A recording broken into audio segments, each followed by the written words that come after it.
Okay, let's unpack this. So you've brought us some interesting source material today. It's all about helping someone learn English. Yeah, exactly. And specifically for a situation most people run into, going out to eat, like at a restaurant or cafe. Right, a really common everyday thing. So this deep dive, it's not just about the English words, but more about how a resource like this actually, helps you learn. Our mission then is to kind of dig into this learning resource. We want to pull out the really useful bits, the phrases, sure, but also the techniques it uses, and figure out why they work. Yeah, and I think what's really interesting here is how it tackles that initial feeling of being overwhelmed when you start learning a language. How so? Well, by focusing super tightly on just one situation, ordering food, it makes it immediately actionable. You get tools you can actually use almost straight away instead of trying to boil the ocean. Yeah, that makes sense. Less intimidating. Yeah. So looking at the source itself, it feels like maybe a clip from an audio course or maybe a language learning podcast episode. Seems like it, yeah. It's structured really smartly, very clear sections, easy to follow, and it's short too. It says it's about, 10 to 12 minutes? Designed to be quick and efficient. And the promise is pretty clear. By the end, you should basically know how to order your food, ask for the bill, and just generally be polite in English when you're eating out. A very practical goal. Definitely. So let's get into the core of it, of the actual language it teaches. It seems to focus on 5 key phrases. What's the first one they bring up?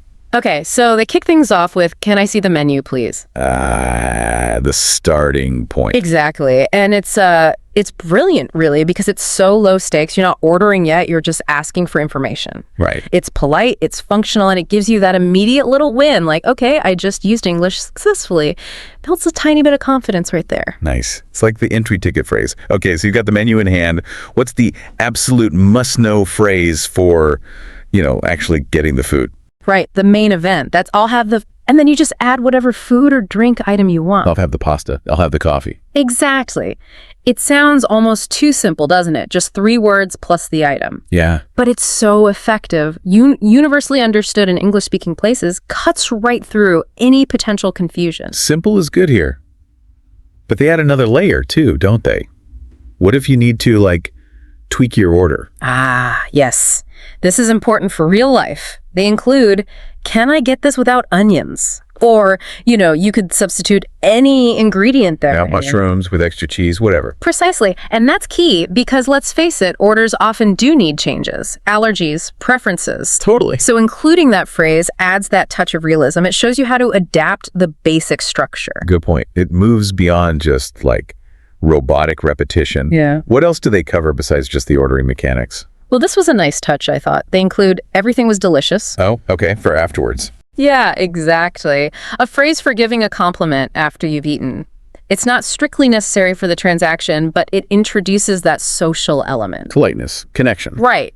It hints that language isn't just about getting stuff. It's also about, interacting pleasantly with people. Shows a bit more nuance. I like that. It rounds things out. Okay, and the final essential phrase, when you're done and ready to go. Simple, polite, essential.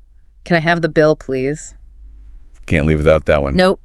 And the source makes a point of emphasizing the please, reinforcing politeness right through to the end. It's just the standard, clear way to signal you're ready to pay up. Makes sense. But, the resource doesn't just list these phrases and call it a day. That's not where the real learning happens. Right. It's what they do next that matters, the practice. Exactly. They immediately start reinforcing them with different methods. That's how you get things to actually stick. So how do they get you, the learner, actively involved? What are the techniques? Well, first off, they have these moments for listener repetition. Pretty standard, but effective. The audio says the phrase. "Can I see the menu, please?" Right. And then there's a pause specifically for you listening to say it out loud. Ah, the repeat after me technique. Yeah. It's that immediate vocal practice. Low pressure, helps with pronunciation, helps embed it in your short-term memory. And they also have a specific bit just for pronunciation, yeah. Which words do they zoom in on? They do. They highlight specific words that might be tricky or are just really key, like menu, order, delicious, waiter, and bill. Gotcha. And then they have you practice those full key sentences again. "Can I see the menu, please? I'll have the pasta. Can I have the bill, please?" And everything was delicious. So practicing the sounds within the useful sentences. Right. Helps with the flow, the rhythm, not just individual words. Okay, and I saw they included a mini role play. That seemed quite clever. How's that set up? Yeah, that's a great active learning technique. So first, they play out a very simple, short conversation. You hear a customer and a waiter using the phrases. Okay, so you hear an example. Then, the clever part. They ask you to be the customer. The audio gives you the waiter's lines. Are you ready to order? And you have to respond using the phrases you've just been practicing. Ah, so it puts you on the spot a little, but in a safe space. Exactly. It simulates a more dynamic situation, forces you to recall the phrases a bit faster than just repetition. Cool. And then, just to make sure it's sunk in, they wrap up with a quick quiz. Yep. Super simple recall check. They just ask you directly, okay, how do you ask for the menu? How do you place your order? How do you ask for the bill? Just reinforcing those absolute core phrases one last time. It's that final little memory jog. Now, one part of this resource that really jumped out at me, especially thinking about someone who's maybe hesitant to start speaking, is the tip of the day. Ah, yeah, that was really good. It seemed to get right to the heart of like overcoming that initial fear or inertia. It's so simple but really powerful advice. Basically, it says, next time you're actually out in a real restaurant, or even just a food stall, commit to using just one phrase. That's it. Just one. And they even suggest which one, right? Yeah, they specifically suggest starting with, I'll have the. And that's brilliant because it directly tackles that feeling of needing to be perfect, doesn't it? Totally. Instead of thinking, I have to have a whole conversation in English, it's just, I need to say these 3 or 4 words. It breaks it down, makes it manageable. It's classic chunking, right?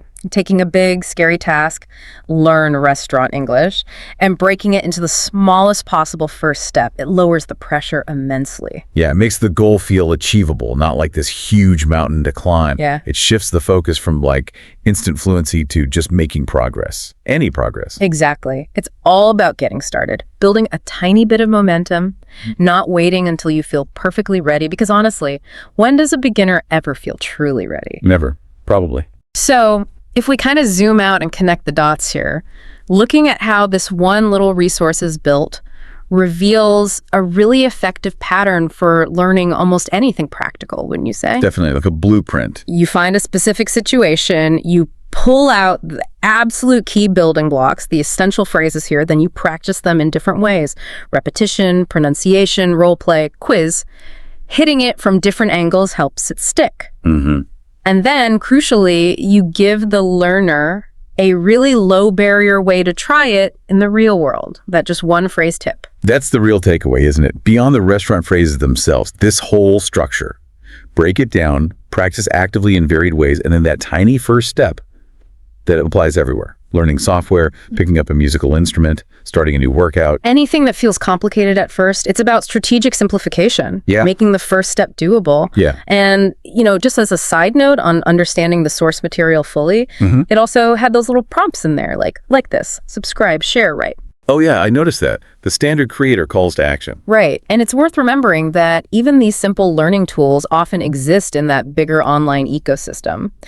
The person who made this isn't just teaching, they're likely also trying to build an audience, a platform, maybe a community around it. Good point. Understanding the source means seeing the whole picture, including how it's trying to sustain itself or grow online.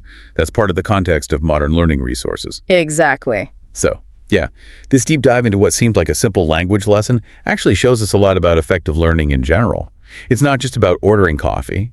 It's about how we can tackle complex skills by breaking them down, practicing smart, and just taking that first small, consistent step. It really makes you think, doesn't it? How often do we hold ourselves back waiting to be perfect when just taking that one small, maybe imperfect first step is what actually gets us moving?